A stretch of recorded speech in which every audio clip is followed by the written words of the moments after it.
আন্দোলন করছেন গত 12 তারিখ থেকে আজকে 20 তারিখ পর্যন্ত, এই 8 দিন 9 দিন যেভাবে আপনারা প্রখর রৌদ্রে রাজপথে আন্দোলন সংগ্রাম করে যাচ্ছেন, এটা তো করার কথা ছিল না। আমরা অনেক সময় অনেকভাবেই দেখেছি শিক্ষকরা বারবার রাস্তায় আসতে হয়, শিক্ষকদেরকে আন্দোলন করতে হয়, আবেদন করতে হয়। সেই কেনর উত্তরটা দিতে যেয়ে আমি আপনাদেরকে বলছি, আগামী দিনে যেন এই আন্দোলন আর না করতে হয়, সেই জন্য ওই যে পূর্ণ জাতীয়করণের কথাটাই আমরা আপনাদের সামনে তুলে ধরলাম। কারণ মর্যাদার জায়গায় আপনাদেরকে আশীর্বাদ করতে হবে।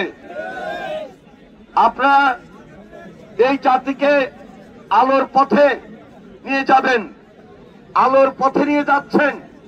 শিক্ষার আধুনিকরণের জন্য আপনারা যথেষ্ট শ্রম দিচ্ছেন, কষ্ট করছেন, এবং এই শিক্ষাকে, এই জাতিকে উন্নত শিখরে নিয়ে যাওয়ার জন্য আপনাদের আপ্রাণ চেষ্টা রয়েছে। যথেষ্ট মূল্যায়ন করছি, মূল্যায়ন করব, এবং আগামী দিনে জাতীয়করণের মধ্য দিয়ে আপনাদেরকে আমরা নিশ্চিত করতে চাই আমরা আপনাদের সঙ্গে থেকেই কাজ করতে হবে। আবার বলছি, সরকারের প্রতি আমাদের আলোচনা করার জন্য আমি আপনাদের প্রতি অনুরোধ জানিয়ে আমার বক্তব্য শেষ করছি।